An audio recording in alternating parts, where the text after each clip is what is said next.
It is a simple fact that life often is not fair. Children are abused or abandoned. Innocents are kidnapped and murdered.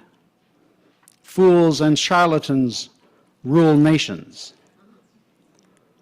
Agreements are severed. Laws are broken. We betray one another.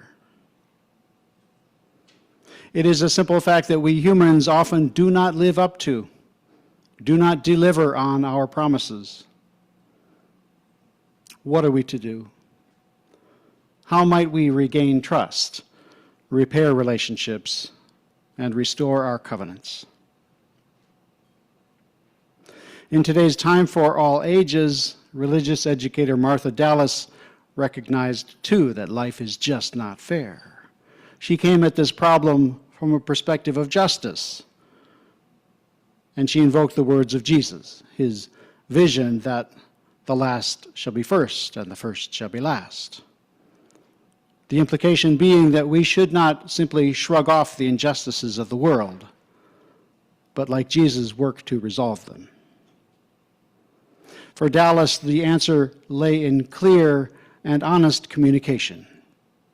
Fairness and justice might just have a chance, she said, if people who know what it feels like to be first understand what it feels like to be last, and vice versa. If those who are usually last, she wrote, and those who are usually first could share the feelings in their experiences with one another, each might begin to experience a transformation. When we can share our feelings with one another in a way that is safe, when we can listen to one another in trust and with compassion, we can begin to transform one another on the inside.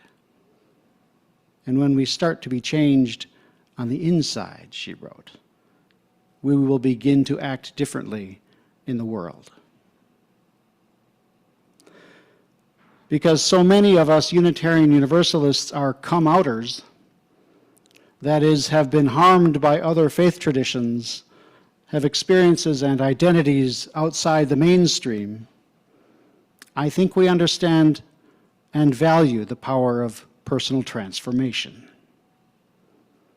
It's one of the key values that we try to live by in service of love.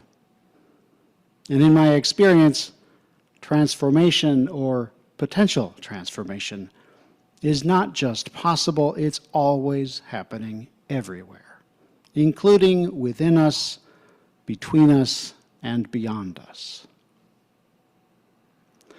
Dr. Ishola's lyrics today wisely recognized that to speak of love is not to love. They recognized that lies move among us, that love can be doubtful, choices unclear, that we may need to rage, and that we will need to mend.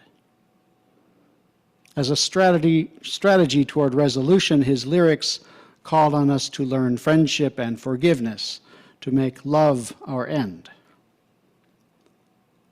Well, that can be a tall order. Good and worthy and noble, but not always possible. David Bedrick, in today's reading, began with a caveat that some breaches of trust cannot be repaired, that someone who feels violated should not feel compelled to work it out, that each of us will know if the bridge of relationship is irreparably broken, and to trust ourselves to act accordingly. He went on to describe how the injuries resulting from betrayal can leave us with scars that limit intimacy in relationships. He then outlined steps for repairing and rebuilding trust. First is to be fully aware of the nature and extent of the hurt you feel by asking yourself questions such as, how deep is the pain? Does the betrayal trigger earlier hurts? Does the hurt linger? Second, the person or group that betrayed you must really see and acknowledge the hurt. They must not only take responsibility for the hurt, but also acknowledge the injury and honestly express genuine feelings of commensurate with the hurt, remorse, compassion, and so on. Bedrick then asked us to understand that betrayal is inevitable, that trying to avoid it will keep us from being truly alive. He pointed out that we all have a shadow, qualities, needs, and capacities that are not fully known to us. These shadowy aspects can be hurtful, in part because they are unconscious and express themselves without our care, sensitivity, or sense of responsibility. In other words, we are not saints, and trying to suppress our anger, vengeance, selfishness, jealousy, resentment, fear, or meanness is virtually impossible. They will come out and affect other people.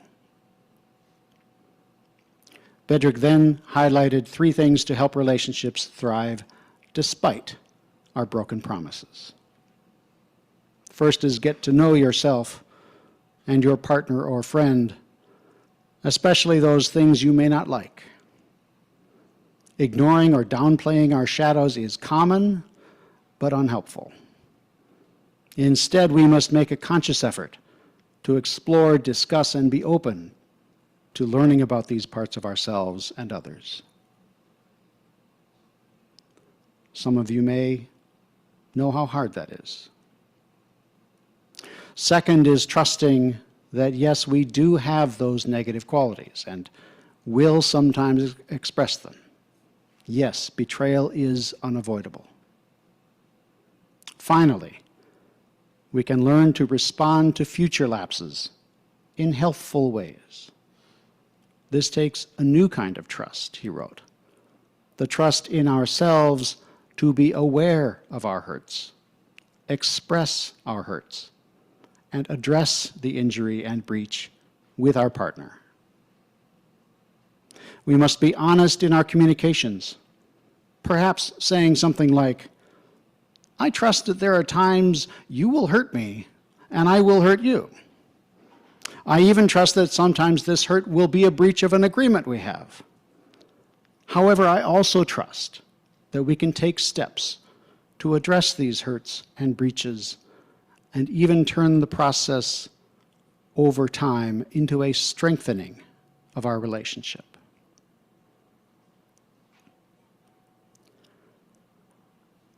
This week marked the vernal equinox and the return of sunlight to the northern hemisphere. It's an apt metaphor, I think, for the hope that might come with strengthening our personal relationships, whether we're at home, when we enter these doors, or as we're out in the wider community.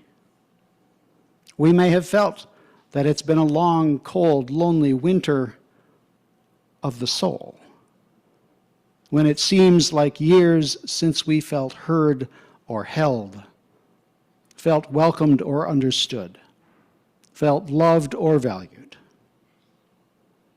Then when we recognize the problems and do the dedicated work necessary to resolve them, we may notice that the ice, whatever it may be, defensiveness, depression, fear in our own or in others' hearts, is melting, and a bit of clarity returns, and perhaps a bit of hope. I won't go so far as saying, like the choir song does, that it's all right.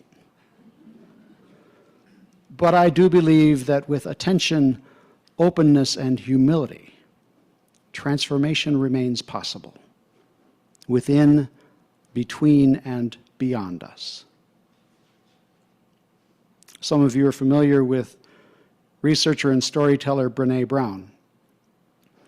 In her book, Braving the Wilderness, she identifies the components of trust with an acronym, BRAVING, B-R-A-V-I-N-G. B is for boundaries, naming and respecting what's okay and what's not okay for each other. R is for reliability, doing what we say we will do and being authentic. A is for accountability. Some of these sound very similar.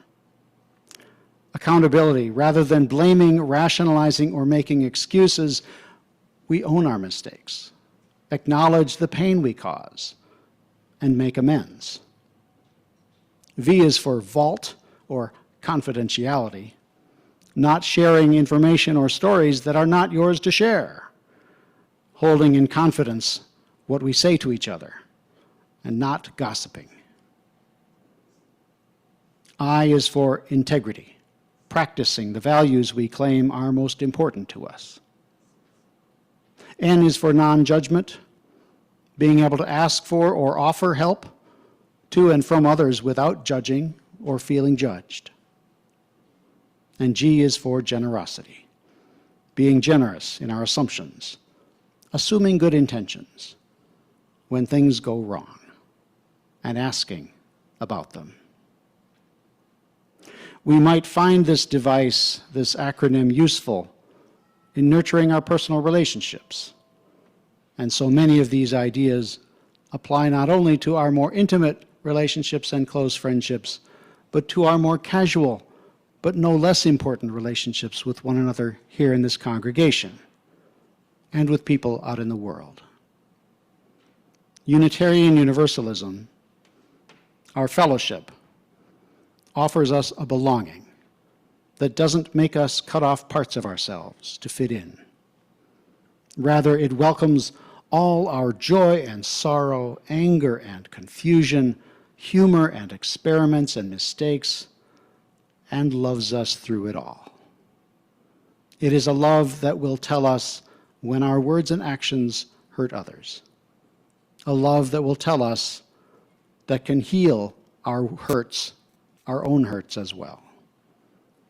We strive here to meet one another's longing for belonging with love, and to nurture in ourselves and one another patience, curiosity, and compassion. And institutions, like people, are not perfect. Sometimes we don't live up to our promises. But here we do have faith in transformation and in the transforming power of love.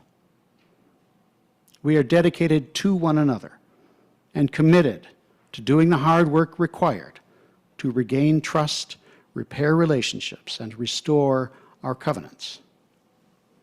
My hope is that we might remember Bedrick's and Brown's suggestions if and when we do fail one another.